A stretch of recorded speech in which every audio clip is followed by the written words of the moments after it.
Commissioner Kohat Mohammad Ali Shah ने deputy commissioner Kohat doctor Azmatullah Wazir के हमरा women and children Liaquat memorial अस्पताल का दौरा किया। मज़ीद जानते हैं अब्दुल बासित की इस रिपोर्ट में। कमिश्नर कोहाट और डिप्टी कमिश्नर ने वुमेन एंड चिल्ड्रन अस्पताल का दौरा किया। इस मौका पर deputy commissioner finance and planning Rina Sarwardi, अस्पताल के MS doctor Hashim Jamshed, DMS doctor Ikramullah और फीमेल डॉक्टर्स स्टाफ भी मौजूद थी।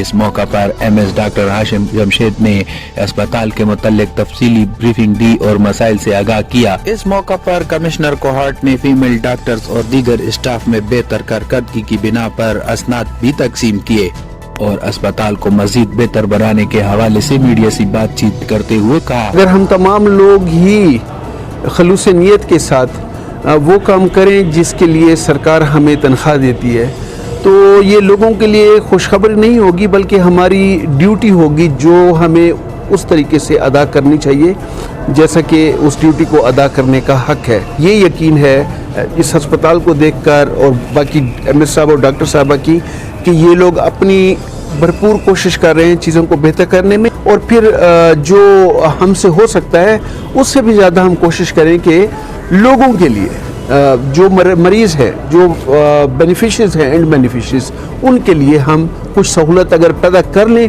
तो मैं समझता हूँ कि ये हमारी ड्यूटी का तकाजा भी है और ये हमारे इंसानी फर्ज भी है। कमिश्नर कोहाट, डिप्टी कमिश्नर और दीगर स्टाफ ने अस्पताल की ओपीडी, ओटी और चिल्ड्रन वार्ड और बाकी यूनिट का विजिट किया और मजीद सहूलियात फराहम करने का वादा भी किया। अब्दुल बासित, राज न्यूज़, कोहाट।